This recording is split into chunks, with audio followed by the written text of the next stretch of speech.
Hello everyone, welcome to Pharmarox YouTube channel. Pharmarox के YouTube educational channel में आपका स्वागत है। In today's video lecture we will study in detail about the respiratory tract infection. Respiratory tract infection मतलब कि जिसको हम शॉर्ट में कहते हैं RTI. RTI that means respiratory tract infection, कि जो हमारा ये रेस्पिरेटरी ट्रैक है कि जिससे हम अच्छे से सांस लेते हैं, हमारी बॉडी को ऑक्सीजन मिलता है। तो जो हमारा रेस्पिरेटरी ट्रैक है उसके रिलेटेड जो इन्फेक्शन होते हैं, तो किस तरह से उसको हम क्योर करते हैं, तो उसका किस तरह से इलाज किया जाता है, कौन से मेडिसिन्स वगैरह हम यूज़ करते हैं, उसके कोजेज़ क्या है, मतलब कि कारण, उसके जो रीजंस और उसके जो लक्षण हम कहें कि जो सिम्टम्स, और कौन से मेडिसिन से हम उसका ट्रीटमेंट करें, कैसे हम उसका इलाज कर सकते हैं, तो सभी को हम ये वीडियो लेक्चर के अंदर डिटेल में स्टडी करते हैं regarding the respiratory tract infection. So expert lecture by Amar sir, mister Amar M Rawal, B Pharm M in pharmaceutics, PhD pursuing assistant professor and founder of Pharmarox, pursuing the PhD from Gujarat Technological University, Ahmedabad, Gujarat. So thank you friends for being one lakh family of Pharmarox. Updated रहिए pharma knowledge के साथ, इसलिए subscribe करिए channel, access करिए test series, video lecture and study material on app Pharmarox. अगर आपके पास Android phone है तो गूगल प्ले स्टोर पर से ऐप डाउनलोड करिए, आईफोन है तो ऐप स्टोर पर से, और एक्सेस करिए study material, test series and video lecture on the app Pharmarox. तो रेस्पिरेटरी ट्रैक इन्फेक्शन की जिसको हम शॉर्ट में कहते हैं आरटीआई। तो व्हाट इज आरटीआई? सबसे पहले तो ये वर्ड समझना जरूरी है कि जो हम कहते हैं कि रेस्पिरेटरी ट्रैक इन्फेक्शन, कि व्हाट इज आरटीआई। तो it is defined as any infection और any infectious disease of upper और लोअर रेस्पिरेटरी ट्रैक, कि जो हमारा अपर रेस्पिरेटरी ट्रैक और लोअर रेस्पिरेटरी ट्रैक, इसके रिलेटेड कोई भी जब हमें इन्फेक्शन होता है तो उसको हम कहते हैं रेस्पिरेटरी ट्रैक इन्फेक्शन।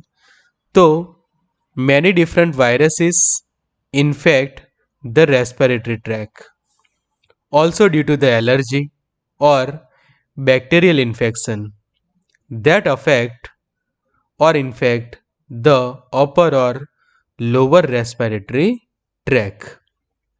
तो जब हमारा जो रेस्पिरेटरी ट्रैक है ये पूरा, कि जहाँ से हम सांस लेते हैं, कि जो है हमारा अपर रेस्पिरेटरी ट्रैक, और फिर ये पूरा लोअर रेस्पिरेटरी ट्रैक, कि जहाँ पे लंग्स, ब्रोंकियल्स और ब्रोंकाई वगैरह एसोसिएटेड है।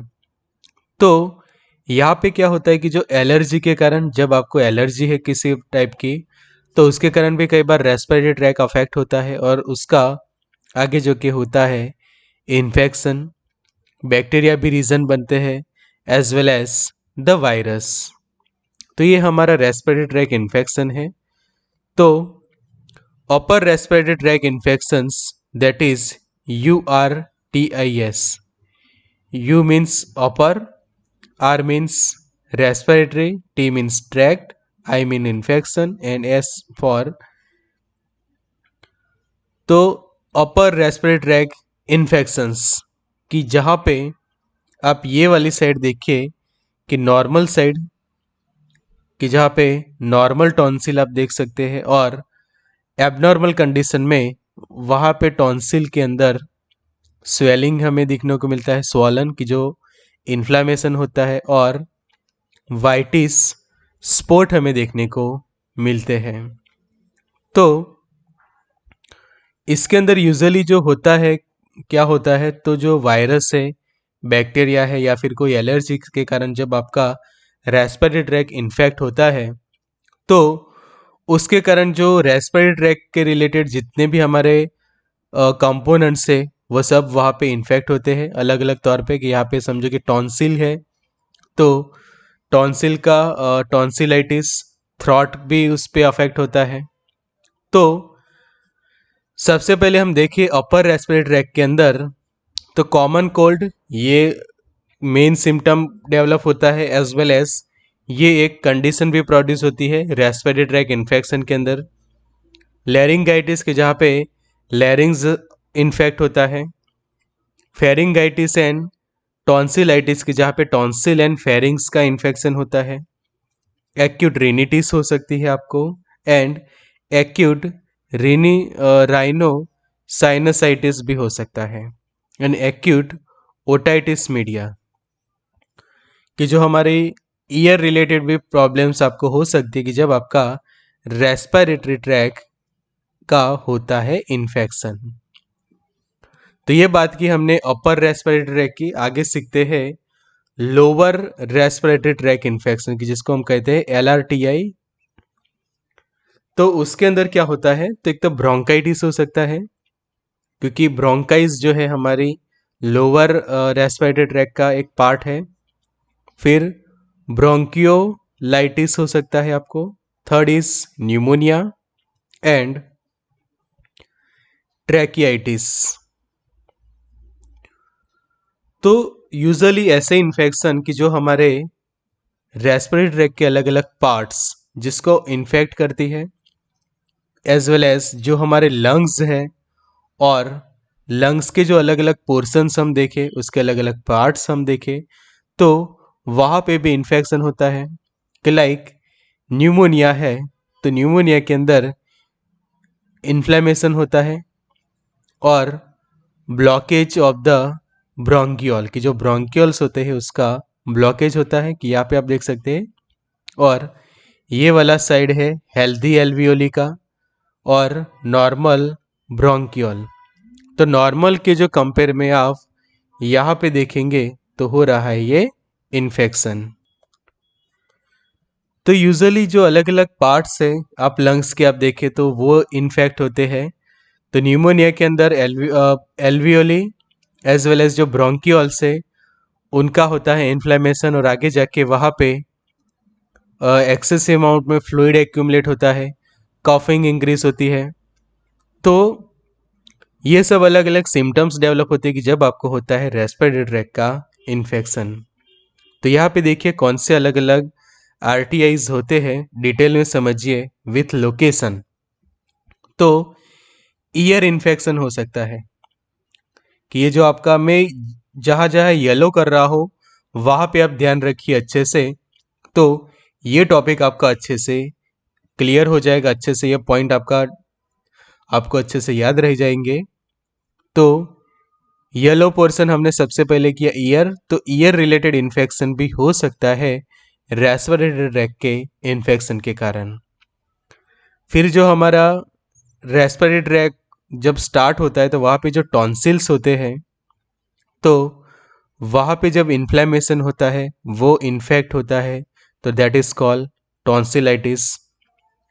फिर यहाँ पे देखिए लैरिंग्स का जो पोर्शन है तो वहाँ पे लैरिंगाइटिस। देन जो हमारे साइनस का जो पोर्शन है वहाँ पे साइनसाइटिस हो सकता है, ये वाला पोर्शन कि जो येलो किया। फिर थ्रॉट का जो पोर्शन, ये जब थ्रॉट इन्फेक्शन होता है कि जिसको फेरिंगाइटिस हम कहते हैं, तो फेरिंगाइटिस उसके साथ में टॉन्सिलाइटिस और लैरिंगाइटिस को भी साथ में लेकर ही आता है, या फिर ये तीनों कॉम्बिनेशन में, क्योंकि एक दूसरे के इतने नज़दीक है तीनों पार्ट कि समझो कि एक पार्ट को इन्फेक्शन होता है तो समझो कि टॉन्सिल आपके इन्फेक्ट होते हैं तो धीरे धीरे उसका इन्फेक्शन थ्रॉट की जो फेरिंग्स के पास भी पहुंचता है, ऑल्सो द लैरिंग्स। तो फेरिंगाइटिस हो सकता है फिर, और लैरिंगाइटिस। अब ये इन्फेक्शन समझो कि और नीचे की ओर पहुंचता है तो फिर अफेक्ट होते हैं आपकी ब्रोंकाई एंड ब्रोंकियोल्स कि जो होता है ब्रोंकाइटिस। तो यहाँ पे आप देख सकते हैं ब्रोंकाइटिस एंड ब्रोंकियोलाइटिस कि जब ब्रोंकियोल्स अफेक्ट होती है तो ब्रोंकियोलाइटिस, एंड ब्रोंकाई इन्फेक्ट होती है तो ब्रोंकाइटिस। फिर ये और आगे सीवियर बने तो लंग्स के अंदर जब फ्लूइड जमा होता है एक्सेसिव अमाउंट में, कफिंग वहाँ पे होती है, तो वो कंडीशन होती है न्यूमोनिया की। तो यहाँ पे आप देखिए एल्वियोली विथ फ्लूइड, जबकि यहाँ पे हेल्दी एल्वियोली के अंदर फ्लूइड प्रेजेंट नहीं होता, तो ये सिम्टम बन जाता है न्यूमोनिया का। प्लस साथ में इन्फ्लेमेशन भी होता है एंड ब्रोंकियोल्स जो होते हैं वो धीरे धीरे ब्लॉक होते जाते हैं। तो इस तरह से रेस्पिरेटरी ट्रैक का इन्फेक्शन धीरे धीरे आगे फैलता है। कि शुरुआत तो समझे कि सिर्फ आपको नॉर्मल कफिंग से होता है या फिर नॉर्मल जो हम कॉमन कोल्ड कहते हैं वहाँ से या फिर साइनसाइटिस से होता है, बट अगर हम जल्दी से उसकी ट्रीटमेंट नहीं करते तो वो इन्फेक्शन आगे भी फैल सकता है और उसके कारण रेस्पिरेटरी ट्रैक के जो अलग अलग पार्ट्स है वो डैमेज हो सकते हैं। तो ये है रेस्पिरेटरी ट्रैक इन्फेक्शंस के एग्जैक्ट लोकेशन, ये आपने सीख लिया। आगे जानते हैं उसके कोजेस। तो कोजेस अभी मैंने ऑलरेडी आपको बताया था, फिर भी समझ लेते हैं कि एक तो वायरस, बहुत सारे ऐसे वायरस है कि जो आपके रेस्पिरेटरी ट्रैक को अफेक्ट करते हैं, इन्फेक्ट करते हैं। कि जैसे हम सीखते कि वायरल इन्फेक्शन होता है, फ्लू लाइक सिम्टम्स डेवलप होते हैं, तो that all are due to the virus और वायरल इन्फेक्शन।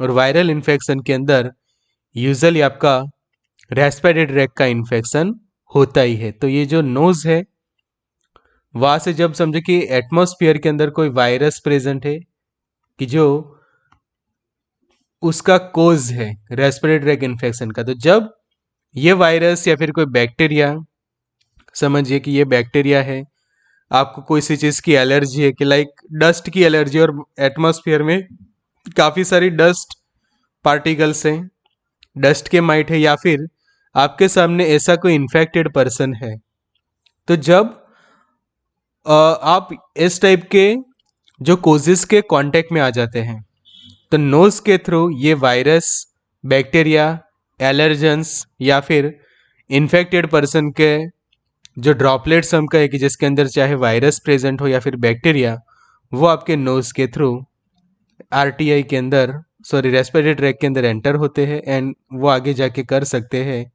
आरटीआई। कि अगर आपकी इम्यून सिस्टम अच्छी होगी तो हमारे इम्यून सिस्टम के जो इम्यून सेल से फाइट बैक करके उसकी सिवियरिटी डिक्रीज कर देंगे, बट इम्यूनिटी आपकी वीक है तो जल्दी से जल्दी आप काफ़ी आगे इन्फेक्ट हो सकते हैं इसके अंदर। तो रेस्पिरेटरी ट्रैक के अंदर एल्वियोली के जो उसके ये जो आपको बलून्स जैसा दिख रहा है वो स्ट्रक्चर एंड फंक्शनल यूनिट होते हैं रेस्पिरेटरी ट्रैक के। फिर वहाँ पे ब्रोंकियोल्स ये वाली आप देख सकते हैं, एंड ये हमारे मेन ट्रैकिया, ब्रोंकस, ब्रोंकियोल्स, ये हमारे लंग्स, फेरिंग्स। तो ये सब आपको पता होना चाहिए, एनाटॉमी खास अच्छे से।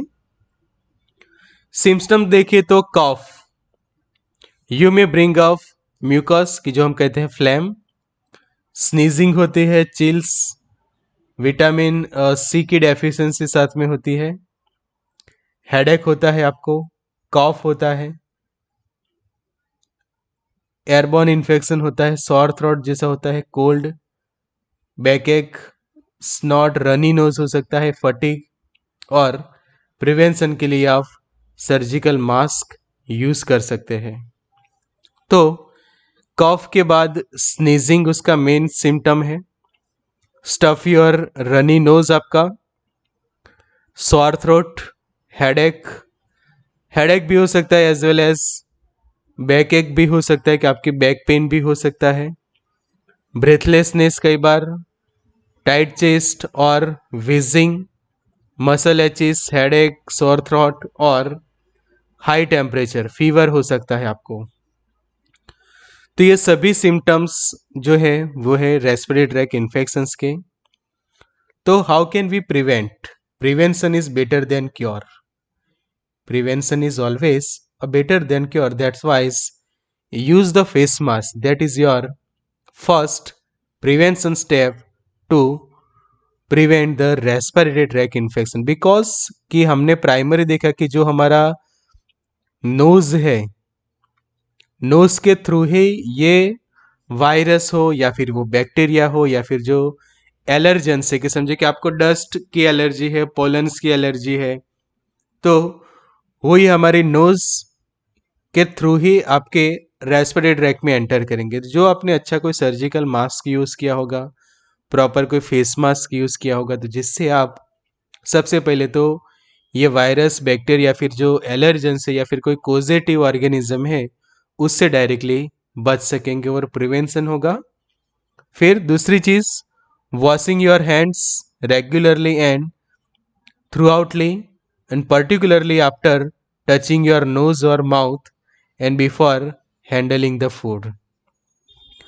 कि जब आपके नोज या माउथ को आपको टच करने हैं तो उससे पहले भी और उसके बाद भी आपको आपके हैंड वॉश अच्छे से करने चाहिए, and also before and after handling the food. फिर sneezing and coughing into tissues, कि आप टिश्यू यूज करें कि जब आपको स्नीजिंग हो रही है या फिर कफिंग हो रहा है तो जरूर से आपकी एक हैबिट होनी चाहिए कि आप जो है वो टिश्यू वगैरह या फिर रुमाल यूज करते हैं, टॉवेल यूज करते हैं, या फिर आप इस तरह से मास्क यूज करते हैं।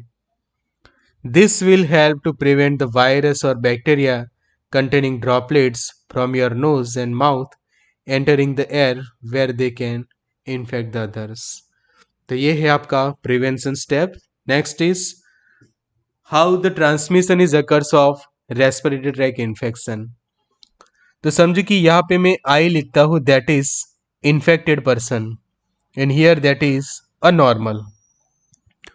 तो देखिए दोनों में से किसी के पास प्रिकॉशंस नहीं है। ये जो स्नीजिंग कर रहा है और कफिंग, ना ही उसने कोई रुमाल यूज किया है, ना फिर टॉवेल, ना ही उन्होंने यूज किया है कोई मास्क। सेम लाइक दैट सामने जो नॉर्मल पर्सन है उसने भी ऐसा कोई प्रिवेंशन यूज नहीं किया, तो डायरेक्टली ये वायरस है या फिर बैक्टीरिया या फिर एलर्जेंस डायरेक्टली ये वाले पर्सन के नजल रूट के थ्रू, एयर के थ्रू उसके लंग्स के अंदर एंटर हो सकते हैं।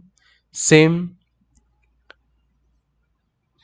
ये नीचे वाले में देखें कि ये वाले पर्सन ने मास्क पहना है, तो मास्क के कारण ये जो है वो प्रिवेंट होगा।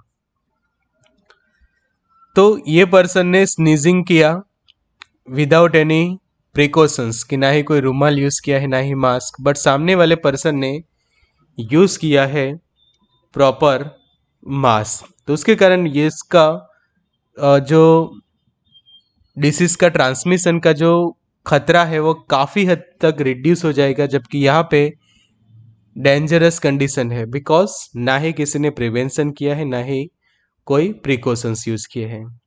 सो upper respiratory tract infection is contagious and can spread from person to person by inhaling respiratory droplets by coughing or sneezing.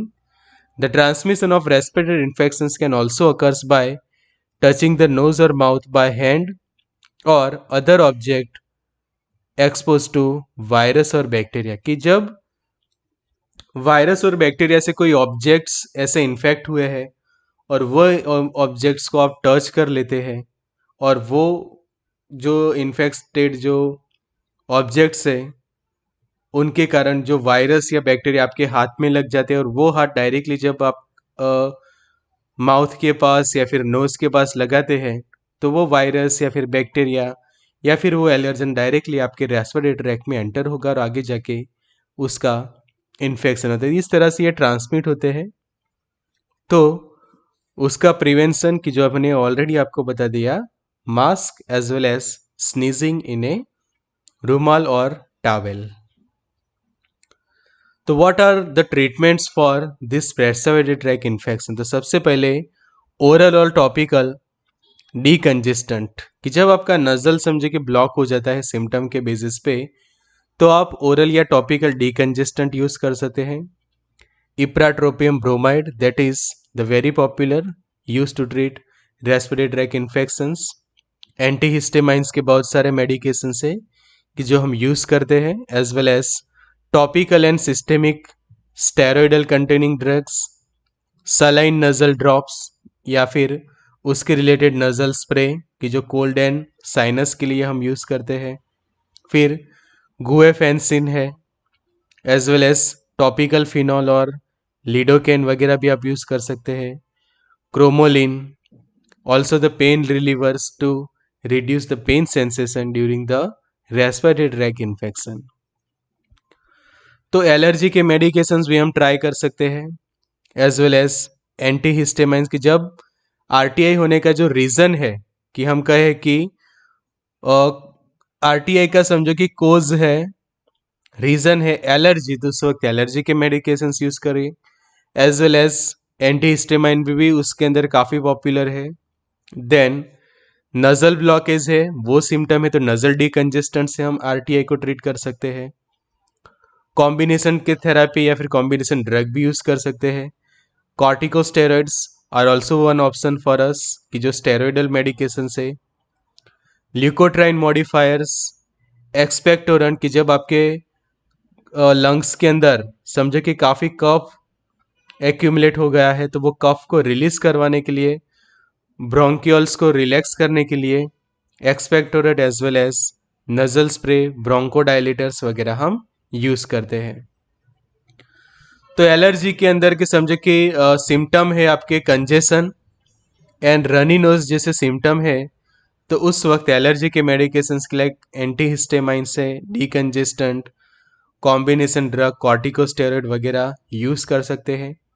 Anti हिस्टेमाइंस के अंदर ब्रोमफिनाइरामाइन है, सेट्रिजिन है, क्लोरफिनाइरामाइन, क्लेमास्टिन, डाइफिनहाइड्रामाइन, फैक्सोफिनाडिन एंड लॉराटाडिन।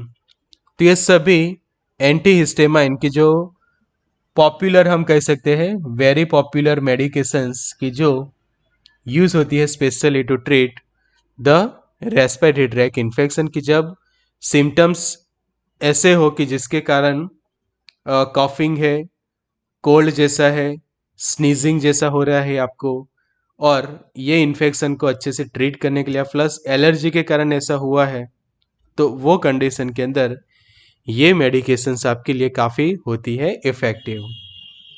जब आपका नज़ल ब्लॉक हो जाता है तो नज़ल का जो कंजेशन होता है उसको रिलीव करवाने के लिए नज़ल डीकंजेस्टेंट हम यूज़ करते हैं, जैसे कि स्यूडोएफेड्राइन है, फिनाइलेफ्रिन है एंड ऑक्सीमेटाजोलिन जैसे मेडिकेशन के लिए आप यहाँ पे देख सकते हैं नज़ल डीकंजेस्टेंट। तो नॉन ड्रोसी कंजेशंस के लिए जो होते हैं कि जिसके अंदर फिनाइलेफ्रिन HCl की जो टैबलेट्स होती है या फिर स्यूडो एफेड्राइन, फिनाइलेफ्रिन है, वो सब काफ़ी पॉपुलर है नज़ल डीकंजेस्टेंट के अंदर। कॉम्बिनेशन में भी समझो कि लिवोसेट्रिजिन के साथ फिनाइलेफ्रिन हाइड्रोक्लोराइड, एम्ब्रोक्सोल हाइड्रोक्सोलाइड, पैरासीटामोल, ये सब कॉम्बिनेशन की जब समझो कि पेशेंट को फीवर भी हो रहा है, कफिंग भी है, कोल्ड भी है और टॉन्सिलाइटिस जैसा भी है, फेरिंगाइटिस जैसा भी है, कि पूरा रेस्पिरेटरी ट्रैक उसका इन्फेक्ट हुआ है, तो उस वक्त ये combination drug like cetirizine dihydrochloride है, फिनाइलेफ्रिन, पैरासीटामोल, तो ये सब मेडिकेशंस के आप कॉम्बिनेशन बना सकते हैं to treat the condition of respiratory tract infection. Corticosteroid में डेक्सामिथासोन वेरी वेरी पॉपुलर, की जो हम कहते हैं यूजुअली डेक्सा लिखते हैं, तो डेक्सामिथासोन रेस्पिरेटरी ट्रैक के अंदर काफ़ी पावरफुल मेडिकेशन है। टैबलेट्स एज वेल एज उसके ओरल सॉल्यूशंस अवेलेबल होते हैं। बीटामिथासोन दूसरा ऑप्शन है, prednisolone and prednisolone, but first choice रहती है डेक्सामिथासोन। डेक्सामिथासोन से तो क्योर हो ही जाता है, ना हो तो ही हम नीचे की ओर जाते हैं, but first priority that was the dexamethasone. Next is leukotriene modifiers, की जिसके अंदर मॉन्टेल्यूकास्ट है, ज़ारफिल्यूकास्ट है, ज़ेल्यूटन है, तो ये तीन काफ़ी पावरफुल और पॉपुलर है कि जो रेस्पिरेटरी ट्रैक के जो सिम्टम्स है उसको ट्रीट करने के लिए हम यूज़ करते हैं। एक्सपेक्टोरेंट्स के अंदर देखें तो जो कफ जब आपका होता है लंग्स के अंदर, तो उसको एक्सपेल आउट करवाने के लिए एंटीटसिव्स भी कह सकते कि relieve cough during the cold. Dextromethorphan भी उसके अंदर है पॉपुलर, एम्ब्रोक्सोल है, गुएफेंसिन है, तो ये सभी आरटीआई को ट्रीट करने के लिए हम यूज़ कर सकते हैं। टर्बिटालिन भी एक पॉपुलर है कि जब आपको कोई भी टाइप का रेस्पिरेटरी ट्रैक इन्फेक्शन होता है। Then nasal spray and drops के लाइक एजेलास्टिन जिसके अंदर होता है, एजेलास्टिन एंड फ्लूटिकासोन प्रोपियोनेट का कॉम्बिनेशन भी रहता है उसके अंदर, एंड बैक्लोमिथासोन जैसे ड्रग्स ये नजल स्प्रे के अंदर होते हैं कि जो नजल कंजेशन हो, साइनस प्रेशर हो, हेडेक हो, स्नीजिंग, रनी नोज वगैरह जो सिम्टम्स को क्योर करती है। और ये याद रखिए azelastine as well as fluticasone propionate ये सब उसके अंदर मेन मेडिकेशंस रहते हैं nasal spray as well as उसके ड्रॉप्स के अंदर। अगर सिम्टम्स ऐसे है कि जब पेन रिलीवर्स की जरूरत है आपको, कि पेशेंट को पेन हो रहा है, लाइक मसल्स पेन हो रहे हैं, हेडेक हो रहा है, थ्रॉट इन्फेक्शन है जिसके कारण थ्रॉट पेन भी हो रहा है, ईयर में भी पेन हो रहा है, तो इरेचिस हम कहे, सॉर थ्रोट, हेडेक हम कहे, मसल एकिस कहे, एचिस कहे, तो वो सभी के अंदर कि muscles pain, ear pain, head के अंदर पेन, थ्रॉट के अंदर पेन एज वेल एज वो इन्फेक्शन, तो सभी के अंदर हम पेन रिलीवर्स को यूज़ कर सकते, जैसे कि एसिटामिनोफेन की जो पैरासीटामोल है, आइबुप्रोफेन है एंड नेप्रोक्सिन। यूजुअली हम फर्स्ट चॉइस में एसिटामिनोफेन की जो पैरासीटामोल के टैबलेट्स होते हैं वो, और उसके साथ कॉम्बिनेशन में जो आरटीआईस की जो पॉपुलर मेडिकेशंस है उनका कॉम्बिनेशन बना के भी यूज़ कर सकते हैं। आपको हर्बल का सहारा लेना है तो वसा का रेस्पिरेटरी ट्रैक इन्फेक्शन में बेस्ट है कि जो कॉफ, स्नीजिंग वगैरह को ट्रीट करने के लिए हम यूज़ कर सकते हैं। आपको रेस्पिरेटरी ट्रैक का इतना सारा इन्फेक्शन है कि एलोपैथिक मेडिकेशन से क्योर नहीं हो रहा, तो आप ये एक आपके पास बेस्ट ऑप्शन है वसा का कि उसके जो पाउडर भी हम यूज़ कर सकते हैं, उसके लीफ, उसका आप एक्सट्रैक्ट निकालो, उसका समझो कि आप काढ़ा बना सकते हैं, लाइक टी जैसा कि जैसे आप लेमन टी लेते हैं वैसे वसा का टी भी आप यूज़ कर सकते हैं। कैसे, जैसे टी बनाते हैं हम, सेम लाइक दैट वसा का के लीव्स लेकर आप ऐसा एक्सट्रैक्ट तैयार करें कि जो आपको काफ़ी हेल्पफुल रहता है। वसा के सिरप्स भी अवेलेबल होते हैं कि आधा थोड़ा वसी का, कि जिसके अलग अलग नाम हम देखें तो मालाबार नट है, अडुलसा है, आधा तोड़ा है, वासा है, वसा का, अर्डूसी, अडूसा। These all are the medicinal plant native Asia widely used in Siddha medicine, Ayurvedic, homeopathic and यूनानी सिस्टम ऑफ मेडिकेशंस, तो ये भी आपके लिए बेस्ट ऑप्शन है। फिर दूसरे मेडिकेशन देखिए कि जब यहाँ पे लंग्स इन्फेक्ट होते हैं तो ये लंग्स को अच्छे से क्योर करने के लिए expectorant as well as demulcents, mucolytics की जब म्यूकस जमा हो जाता है रेस्पिरेटरी ट्रैक में तो उसको रिलीव करने के लिए, कफ जमा हो जाता है तो एंटीटर्सिव्स, एंड जब ब्रोंको या फिर ब्रोंक्यूल्स या फिर ब्रोंकाई वगैरह डायलेट कॉन्ट्रैक्शन हो जाता है उनका, तो उसको डायलेट करने के लिए ब्रोंको डायलेटर्स हम यूज़ करते हैं कि लाइक एक्सपेक्टोरेंट्स के अंदर ब्रोंकियल सिक्रेशन एनहांसर, तो सोडियम और पोटेशियम साइट्रेट है, पोटेशियम आयोडाइड है, गुएफेंसिन है, बाल्सम ऑफ टोलू, वसा का, एमोनियम क्लोराइड, ये सब हमारे ब्रोंकियाई के अंदर जो सिक्रेशंस होते हैं उसको एनहांस करने वाले मेडिकेशन है कि जो एक्सपेक्टोरेंट एंड म्यूकोकाइनेटिक्स कही जाती है। यहाँ पे उसके syrups as well as syrup ज़्यादा पॉपुलर है टैबलेट डोजेस फॉर्म के कंपेयर में। एक्सपेक्टोरेंट में दूसरे ऑप्शन से ब्रोमहेक्सिन है, एम्ब्रोक्सोल है, कार्बोसिस्टिन है, तो इसके भी आप यहाँ पे देख सकते हैं आरएक्स ओनली मेडिकेशंस, म्यूकोलाइटिक्स, कि ये काफ़ी पॉपुलर मेडिकेशंस कि जो हम यूज़ करते हैं टू ट्रीट आरटीआईस। एसिटाइलसिस्टिन भी उसके अंदर है। फिर एंटीटर्सिव्स की जो कफ सेंटर्स को सप्रेस कर देती है, लाइक कोडिन है, फॉलकोडिन है, इथाइल मॉर्फिन, और कोडिन फॉस्फेट के जो कफ सिरप है वो भी काफ़ी पॉपुलर है कि जो कफ को सप्रेस कर देती है एंटीटर्सिव्स, और जिससे आरटीआई धीरे धीरे ठीक होता है। फिर कफ सेंटर को सप्रेस करने वाले नॉन ओपियोइड में देखें तो नॉस्केपिन है, डेक्स्ट्रोमिथोर्फान, क्लोफेनडायल वगैरह काफ़ी पॉपुलर है। फिर एंटीहिस्टेमाइंस की जो अभी हमने ऑलरेडी देखे, क्लोरफिनेरेमाइन, डाइफिनहाइड्रेमाइन, प्रोमेथाजिन, कि जिसके tablet as well as cough syrup में भी उसके कॉम्बिनेशंस हमें मिल जाते हैं। फिर एडजुवेंट एंटीटर्जिस में ब्रोंकोडायलेटर्स कि जैसे कि साल्ब्यूटामॉल है, टर्ब्यूटालिन, तो साल्ब्यूटामॉल के साथ एम्ब्रोक्सोल कि जो ब्रोंकोडायलेटर या फिर मुकोलाइटिक्स के काम करते हैं। फिर दूसरे ऑप्शन से ब्रोंकोडायलेटर्स के अंदर साल्ब्यूटामॉल और टर्ब्यूटालिन के अलावा भी जब हमें घर पे ही उसको क्रिएट करना है तो होम रेमेडीज ट्राई करते हैं, कि अभी जैसे वसा का तो मैंने बताया, फिर उसके अलावा आप जिंजर टी, वसा का कंटेनिंग टी भी आप ले सकते हैं, जिसके अंदर जिंजर टी के अंदर मिक्स कर दीजिए आप वसा का, और चाय नहीं, चाय बनाने के बजाय सिर्फ जिंजर और वसाका का जो एक्सट्रैक्ट मिलता है वो लीजिए। Also the brandy, hot papers, flax seeds, Honey है, मिल्क एंड टर्मेरिक कि जब इन्फ्लेमेशन होता है तो उसको ठीक करने के लिए टर्मेरिक जो एंटी इन्फ्लेमेटरी का काम करेगा, गार्लिक, लेमन, सिन्नामन एंड हनी, और उसके कॉम्बिनेशन वाली आप लेमन टी भी आप ले सकते हैं। फ्लैक्स सीड्स आपके पास ऑप्शन, तो ये सब हम यूज़ करते तो ट्रीट आरटीआईज। तो ये हमारा स्पेशल लेक्चर था आरटीआईज के ऊपर। Thanks for watching. Must like, share, comment and subscribe the channel. Make the valuable comments and suggestions in a comment box. Join in a WhatsApp. Be updated with pharma knowledge. So this is the WhatsApp helpline number. जरूर से आप WhatsApp करके WhatsApp numbers पे join हो सकते हैं। Updated रहिए pharma knowledge के साथ। एक्सेस कर सकते हैं फार्मा रॉक्स का ऐप, जहाँ पे आपको test series, video lecture and study material मिल जाते हैं फार्मा कॉम्पिटिटिव एग्जाम्स के लिए।